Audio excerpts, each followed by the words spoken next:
All right. Is it going? It is. All right. Good morning, Miss Fisher. Thanks for being here with us today. This morning, we're meeting to determine a professional goal and then to talk about your professional development plan. So your current goals for this school year were to increase reading and math achievement by 5%.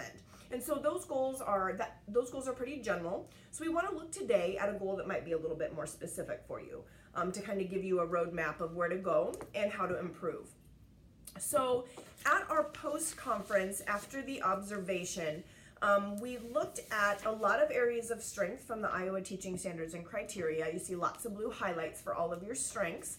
And then we identified one area for improvement. And that area was, particularly for guided reading, was provide substantive, timely, and constructive feedback to students.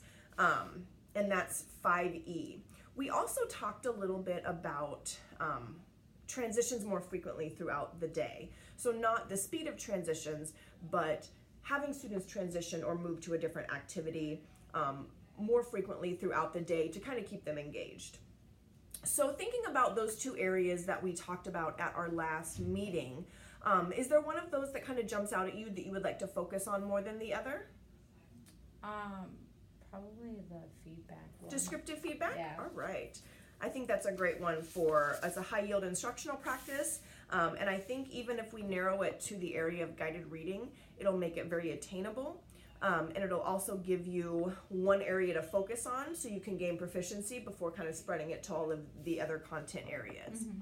Mm-hmm. So thinking about descriptive feedback, what specifically would you like to focus on or accomplish? How will you know when you've met your goal of implementing descriptive feedback in guided reading?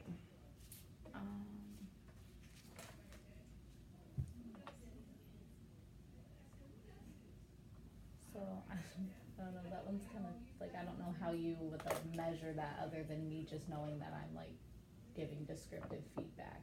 So how might you, what outcome do you want for your students with the descriptive feedback? If you're providing descriptive feedback, what outcome would you expect to see from your students, and what outcome would you expect to see during guided reading? Just for them to know like what they're doing well. Good. And then what, like maybe like one thing that they need to work on and focus on.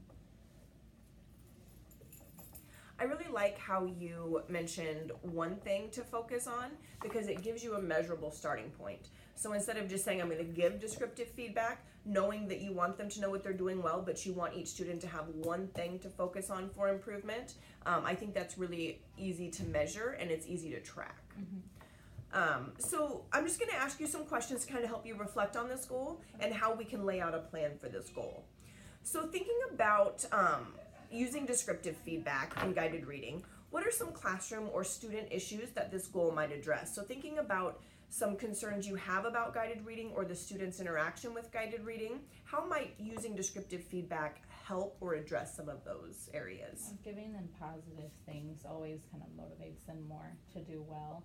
And then I feel like if you give them one thing to focus on, it's easier for them than if they try to do like 5 different things. Right. So like giving them one goal to work towards is much easier for them to handle. Good. So not just easier for you to be able to manage, but easier for them to handle as well. Not quite as overwhelming. Yeah. Good. So how do you feel about your current practice of descriptive feedback in guided reading? Well, it's really not that existent. You've seen I like stop them and I'll say no, try that again or something, but I don't give a lot of really good descriptive feedback, so we'll be starting to get good feedback there. All right. And what impact do you think that might have when you start to use that? You talked about giving them one goal to work towards and giving them things to motivate them, some positives. How do you think that's going to impact student achievement if you're using that descriptive feedback regularly? Like when they do meet that goal or they start to improve, I think that they'll be excited about it, and then it has that spiral effect where they'll be like, what's next, Ms. Fisher? What are we going to do now? Like, what do I need to work on? So it's a good motivator. Good. So what about this goal of descriptive feedback makes you most excited? What are you looking most forward to in implementing descriptive feedback in guided reading? Seeing them improve in those areas that they are working for, and then like the list of strengths getting longer for each kid. Nice. It's motivating for students, but I think it's also rewarding for teachers too to see that. And so let's talk about how we can assess your progress towards this goal. So if you're using descriptive feedback in guided reading and you're giving them things that they're doing well and you're focusing on one thing for each student for improvement, in what ways could we assess your implementation? How will we know that you're doing it and at what level you're doing it? So in like my plans, it would be there. And then like I plan to have like notes that I take, anecdotal notes for the kids, but for me too, to make sure that I'm like getting those good feedback points and not just resorting to the one word feedbacks. Good. Anything else that we could do to kind of assess? What about the quality of it? So your lesson plans, you'll probably have some things in there noting that you'll give descriptive feedback. And your anecdotals, you might note what descriptive feedback you gave. What about, how can we determine kind of the quality of it and its impact? So we have lesson plans, we have anecdotal notes. Is there anything else that we might be able to do to be able to capture that or be able to observe what it is that is happening in guided reading? I don't know if there's like a way that I could track like what kid we start at like what skill, and then when they master that skill, the next skill that they move on to. So like a chart for their reading levels, but more for like the skill they're working on. Got it. It's like a skill tracking chart. That would be really great to use in conjunction with your anecdotals, because then you know what skills you're working on and they've attained, and then you're able to see what feedback you've given them each day. I think also maybe some observations by literacy coach or myself to be able to hear some of those great things that you're doing and give you some feedback as well. Just like the students need feedback, I think you'll need some descriptive feedback to motivate you and give you some of the positives as well. So thinking about implementing this, what supports will you need to make this goal happen? Well, that one resource that you had told me about was a really good one that gives me the feedback for what they need, and I can't remember what it is now, but the prompting guide? Yes. Yeah. And so I think that'll be a really good resource to use. Good. And then Miss Stoller is always a good resource. Yes, our literacy coach is a great one, especially for that guided reading area. Any other supports that you'll need? Anything? So we have the literacy coach having a role. We have the prompting guide that was provided to you. Anything that you need anything else building wide, or anything that maybe you don't already have that you might need to support this? Not that I can think of. Okay. So what timeline do you feel comfortable with? Is this something that you want to focus on for a quarter, for a semester, for an entire year?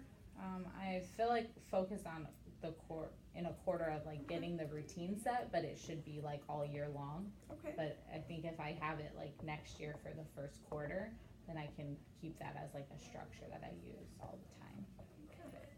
I think that's a good plan, because we can hit it pretty hard and provide supports early on to kind of build those habits and build those structures. So what will your first steps toward this goal be? As you open up your classroom next year and you start to implement descriptive feedback and guided reading, what will some of your first steps be? Identifying the skill that each student needs to start with would be, and then for me, like retraining my brain not to go to when they're correcting words on a page or something and they miss, not to just go straight to that, nope, stop, to look over the prompting guide before I meet with them to see what do I need to say when they're stumbling on a word or when they're not understanding something.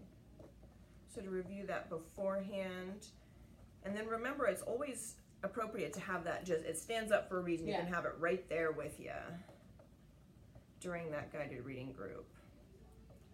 Good. Any other first steps? Identify skill and start to utilize that prompting guide to retrain your brain. Anything else that you'll need to do right off the bat? Just lesson planning. So how do you plan on noting this in your lesson plans? Because I know oftentimes I see you in guided reading group and you'll have your plans there or your questions there next to you so that you can refer to.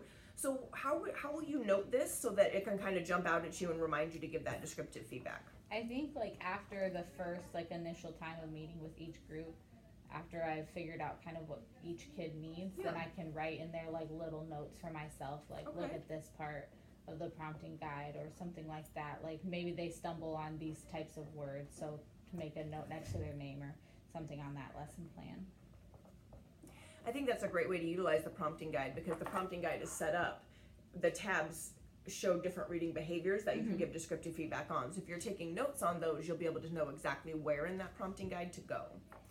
So how can the leadership team and I assist you? We know Ms. Stoller is going to be a support for you, but what else can we do to assist you and to help you stay motivated, to give you feedback, and to kind of let you know where you're at through this process? I feel like observations. Okay. I know a lot of teachers don't necessarily care for them, but I like to be observed, because otherwise you don't know how you're doing, because there's nobody else watching you. Yep. So I think observations are really helpful, just to call out things that maybe you don't even know that you're doing, and things that you can work on. Yeah. How would you feel about like some filming and self-reflection, where it's not someone else watching you, but it's someone kind of setting up that video, and then you are the only one taking a look at it and just kind of looking at the descriptive feedback you're giving, and taking a look at kind of how students are reacting to that feedback? I like that. And then it's a safe one too, because you're the only one seeing it. Yeah. And it's not evaluative, it's just for your own information to be able to see your progression, but also to see kind of where you can tweak some things. Okay. All right, so we've got a lot of things down here. We're gonna focus on descriptive feedback, specifically in guided reading.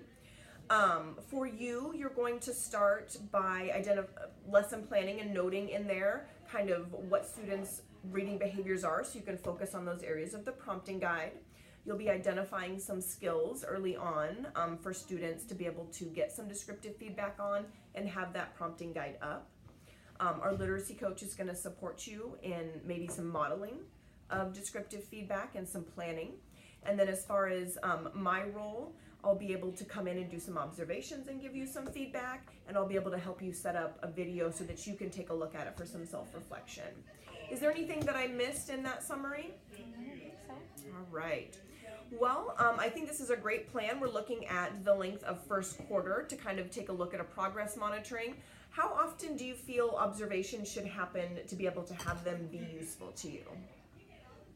I don't know, maybe like a couple times, like a quarter or something. Okay. I don't know how often they're like, I don't know how often is like too much, because it really doesn't like bother me to have people in watching. Okay.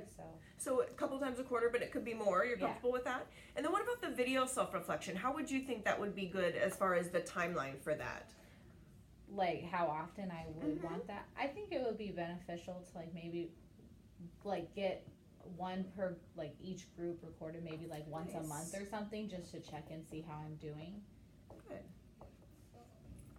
I like that you want each group videoed, because that feedback is going to vary depending on the level of your students and their individual needs. We have such like some really, really low kids, and then we have the kids that are super high, and so I think the higher kids sometimes are harder because I don't know what to ask them. Yeah. So I'm like, oh, you're so high, I'm not sure what to say here. Right. Like you're not stumbling on words. Yeah. So that's like tough for me. That's a really great point, is to kind of focus in on that high group. So I really like that you came up with that, making sure that we're videoing each group from low to high so you can see the differences. I always struggled with that too with the higher group. I felt like even though the lower students were higher needs, I struggled more, like you said, with that high group, because sometimes you just don't know what else to do with them, to challenge them. Yeah. Good. So we have that timeline of a quarter, and we have some observations at least a couple of times during the quarter, if not more, and then some self-reflection videos once a month for each of those groups. I think this is a great plan for you, and I think it's going to be a really great start to your year to solidify this practice, to be able to gain some increases in student achievement, and also in your teaching practice for guided reading. So thank you so much for meeting with me this morning. Yeah.